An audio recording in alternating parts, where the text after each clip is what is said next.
नवरस के संपादक पंडित चोखेलाल शर्मा की धर्मपत्नी का जब से देहांत हुआ है, आपको स्त्रियों से विशेष अनुराग हो गया है और रसिकता की मात्रा भी कुछ बढ़ गई है।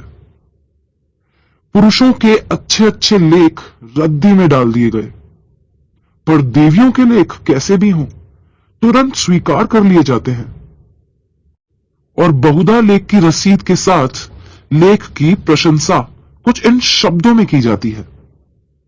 आपका लेख पढ़कर दिल थाम कर रह गया। अतीत जीवन आंखों के सामने मूर्तिमान हो गया, अथवा आपके भाव साहित्य सागर के उज्जवल रत्न हैं, जिनकी चमक कभी कम न होगी। और कविताएं तो हृदय की हिलोरें, विश्व वीणा की अमर तान, अनंत की मधुर वेदना, निशा का नीरव गान होती थी। प्रशंसा के साथ दर्शन की उत्कट अभिलाषा भी प्रकट की जाती थी।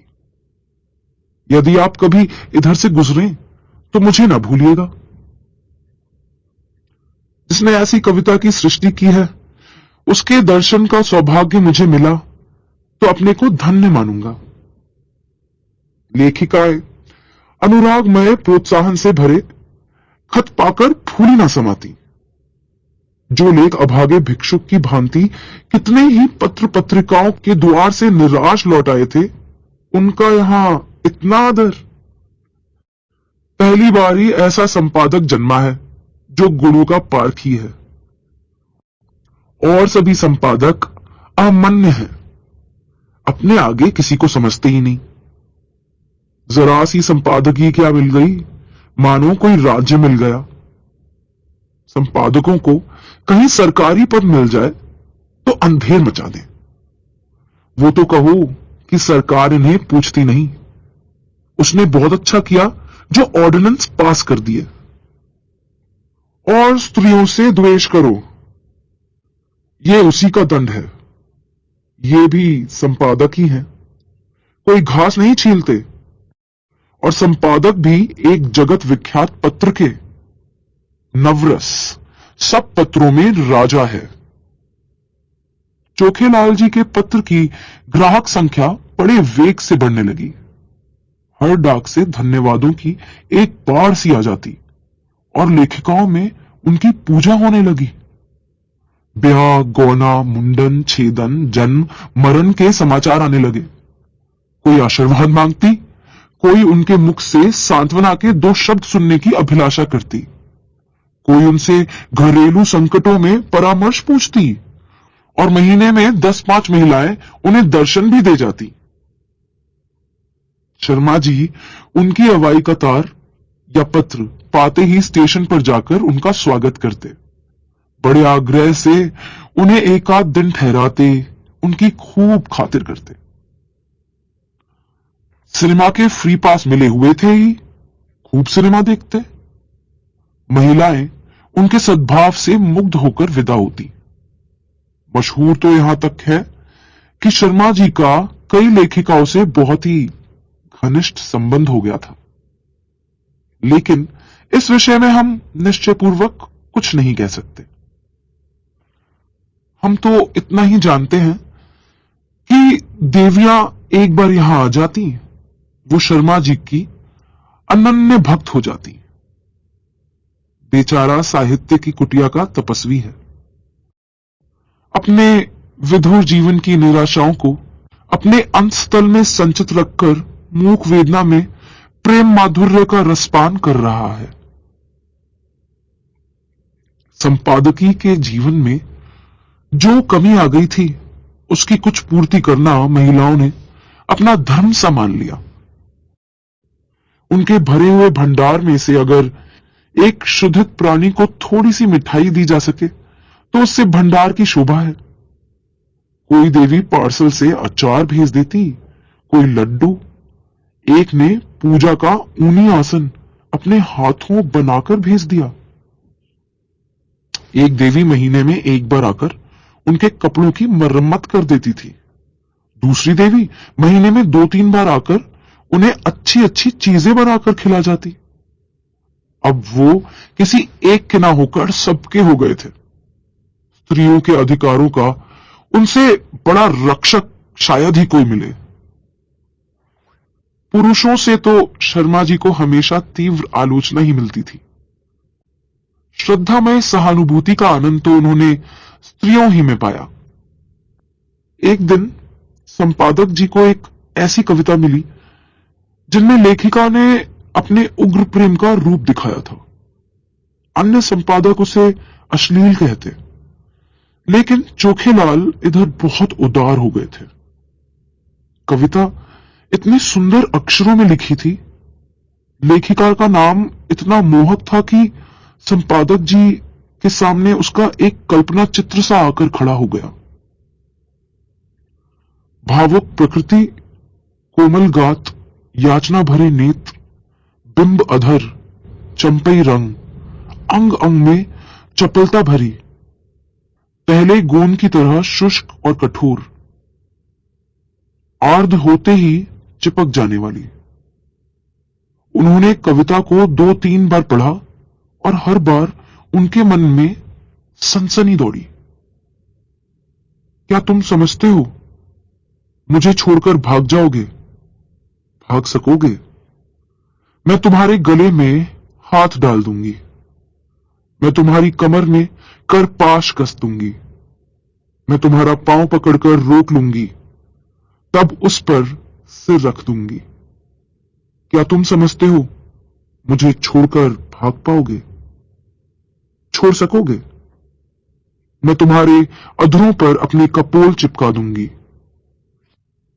उस प्याले में जो मादक सुधा है, उसे पीकर तुम मस्त हो जाओगे और मेरे पैरों पर सिर रख दोगे। क्या तुम समझते हो, तुम मुझे छोड़कर भाग जाओगे?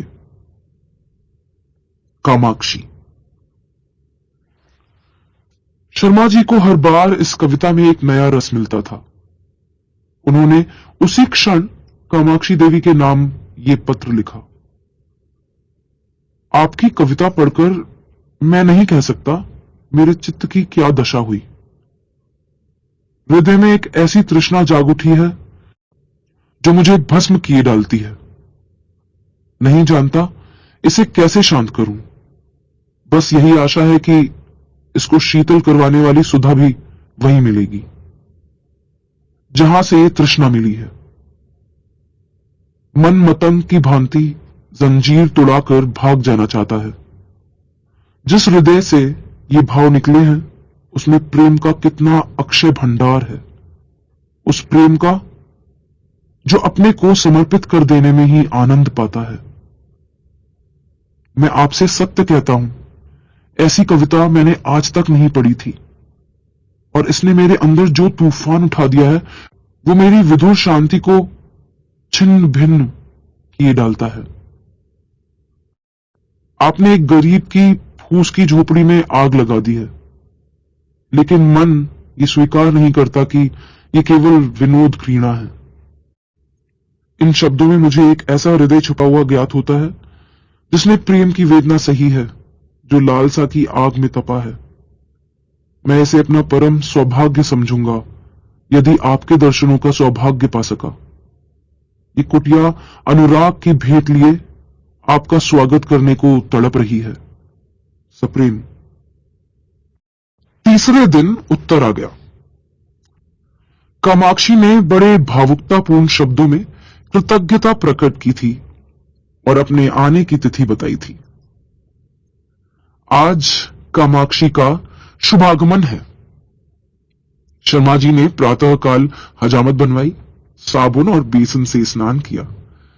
महीन खद्दर की धोती, कोकटी का ढीला चुन्नतदार कुर्ता, मलाई के रंग की रेशमी चादर। इस ठाठ से आकर कार्यालय में बैठे तो सारा दफ्तर गमक उठा। दफ्तर की भी खूब सफाई करा दी। बरामदे में गमले रखवा दिए, मेज पर गुलदस्ते सजा दिए। गाड़ी 9 बजे आती है, अभी 8:30 बजे हैं। 9:30 बजे तक यहां आ जाएगी।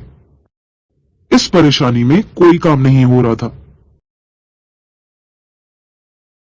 बार बार घड़ी की ओर ताकते हैं, फिर आईने में अपनी सूरत देखकर कमरे में टहलने लगते हैं।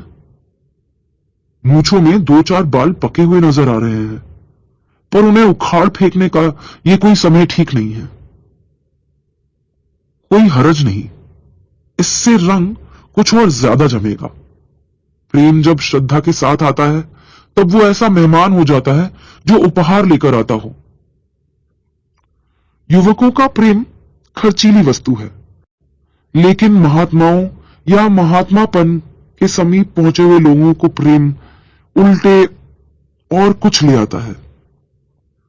युवक जो रंग बहुमूल्य उपहारों से जमाता है, ये महात्मा या अर्ध महात्मा लोग केवल आशीर्वाद से जमा लेते हैं। ठीक 9:30 बजे चपरासी ने आकर एक कार्ड दिया। लिखा था कामाक्षी। शर्मा जी ने उसे देवी जी को लाने की अनुमति देकर एक बार फिर आईने में अपनी सूरत देखी और एक मोटी सी पुस्तक पढ़ने लगे, मानो स्वाध्याय में तन्मय हो गए हैं। एक क्षण में देवी जी ने कमरे में कदम रखा। शर्मा जी को उनके आने की खबर ना हुई। देवी जी डरते डरते समीप आ गईं। तब शर्मा जी ने चौंक कर सर उठाया, मानो समाधि से जाग पड़े हों, और खड़े होकर देवी जी का स्वागत किया। मगर ये वो मूर्ति न थी जिसकी उन्होंने कल्पना कर रखी थी। काली मोटी अधेड़ चंचल औरत थी जो शर्मा जी को इस तरह घूर रही थी मानो उन्हें पी जाएगी। शर्मा जी का सारा उत्साह, सारा अनुराग ठंडा पड़ गया। वो सारी मन की मिठाइयां जो वो महीनों से खा रहे थे, पेट में शूल की भांति चुभने लगी। कुछ कहते सुनते न बना, केवल इतना बोले, संपादकों का जीवन बिल्कुल पशुओं का जीवन है। सर उठाने का समय नहीं मिलता। उस पर कार्याधिक्य से इधर मेरा स्वास्थ्य भी बिगड़ रहा है। रात ही से सरदर्द से बेचैन हूं। आपकी क्या खातिर करूं? कामाक्षी देवी के हाथ में एक बड़ा सा पुलिंदा था। रुमाल से मुंह पोंछकर मृदु स्वर में बोली, यह आपने तो बड़ी बुरी खबर सुनाई। मैं तो एक सहेली से मिलने जा रही थी। सोचा रास्ते में आपके दर्शन करती चलूं, लेकिन जब आपका स्वास्थ्य ठीक नहीं है तो मुझे यहां कुछ दिन रहकर आपका स्वास्थ्य सुधारना पड़ेगा। मैं आपके संपादन कार्य में आपकी मदद करूंगी। आपका स्वास्थ्य स्त्री जाति के लिए बड़े महत्व की वस्तु है। आपको इस दिशा में छोड़कर मैं अब जा ही नहीं सकती। शर्मा जी को ऐसा जान पड़ा जैसे उनका रक्त प्रवाह रुक गया है, नाड़ी छूटी जा रही है। उस चुड़ैल के साथ रहकर तो जीवन ही नरक हो जाएगा। चली है कविता करने, और कविता भी कैसी, अश्लीलता में डूबी हुई। अश्लील तो है ही, बिल्कुल सड़ी हुई, गंदी। एक सुंदर युवती की कलम से वो कविता कामबान थी। इस डायन की कलम से वो परनाले का कीचड़ है। मैं कहता हूं, इसे ऐसी कविता लिखने का अधिकार ही नहीं। ये क्यों ऐसी कविता लिखती है? क्यों नहीं किसी कोने में बैठकर राम भजन करती?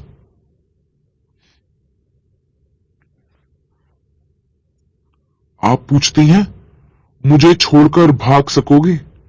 मैं कहता हूं, आपके पास कोई आएगा ही क्यों? दूर से ही देखकर ना लंबा हो जाएगा? कविता क्या है जिसका ना सर न पैर, मात्राओं तक का इसे ज्ञान नहीं, और कविता करती है। कविता अगर इस काया में निवास कर सकती है तो फिर गधा भी गा सकता है, ऊंट भी नाच सकता है। इस रान को इतना भी नहीं मालूम कि कविता करने के लिए रूप और यौवन चाहिए, नजाकत चाहिए, नफासत चाहिए। भूतनी सी तो इसकी सूरत है। रात को कोई देख ले तो डर जाए, और आप उत्तेजक कविता लिखती हैं। कोई कितना ही क्षुधातुर हो तो क्या गोबर खा लेगा? और चुड़ैल इतना बड़ा पोथा लेती आई है। इसमें भी वही परनाले का गंदा कीचड़ा होगा। उस मोटी पुस्तक की ओर देखते हुए बोले, नहीं नहीं, मैं आपको कष्ट नहीं देना चाहता। वो ऐसी कोई बात नहीं है, 2-4 दिन के विश्राम से ठीक हो जाएगा। आपकी सहेली आपकी प्रतीक्षा करती होंगी। आप तो महाशय जी संकोच कर रहे हैं। मैं 10-5 दिन के बाद चली जाऊंगी तो कोई हानि नहीं होगी। इसकी कोई आवश्यकता नहीं है देवी जी। आपके मुंह पर तो आपकी प्रशंसा करना खुशामद होगी, पर जो सज्जनता मैंने आप में देखी वो कहीं नहीं पाई। आप पहले महानुभाव हैं जिन्होंने मेरी रचना का आदर किया। नहीं, मैं तो निराश ही हो चुकी। आपके प्रोत्साहन का यह शुभ फल है कि मैंने इतनी कविताएं रच डाली। आप इनमें से जो चाहें रख लें। मैंने एक ड्रामा भी लिखना शुरू किया है।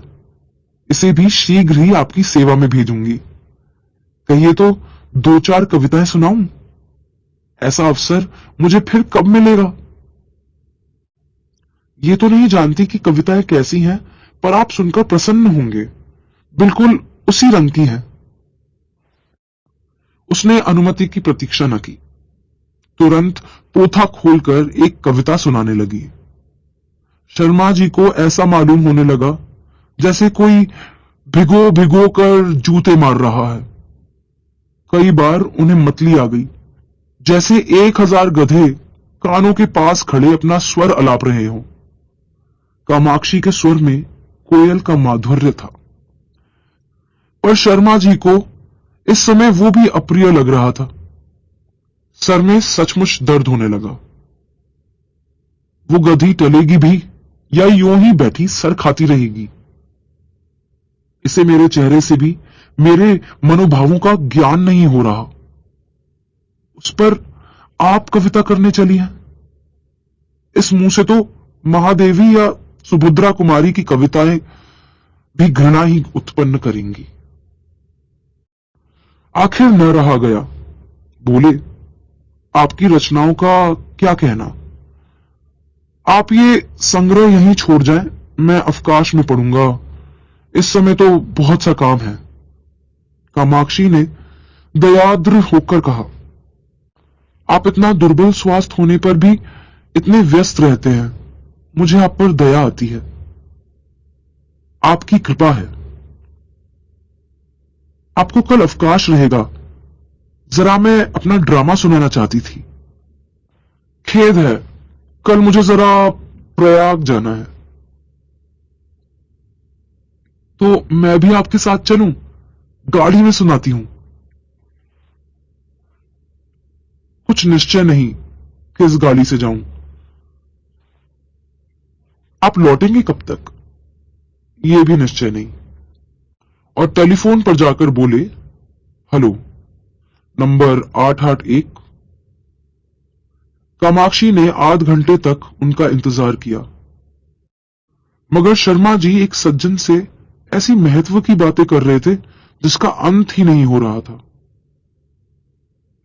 निराश होकर कामाक्षी देवी विदा हुई और शीघ्र ही फिर आने का वादा कर गई। शर्मा जी ने आराम की सांस ली और उस पोथे को उठाकर रद्दी में डाल दिया और जले हुए दिल से आप ही आप कहा, ईश्वर न करे कि फिर तुम्हारे दर्शन हो। कितनी बेशर्म है, उल्टा कहीं की। आज इसने सारा मजा किरकिरा कर दिया। फिर मैनेजर को बुलाकर कहा, कामाक्षी की कविता नहीं जाएगी। मैनेजर ने स्तंभित होकर कहा, फॉर्म तो मशीन पर है। कोई हरज नहीं, फॉर्म उतार लीजिए। बड़ी देर होगी। होने दीजिए, वो कविता नहीं जाएगी। कहानी समाप्त। रसिक संपादक प्रेमचंद।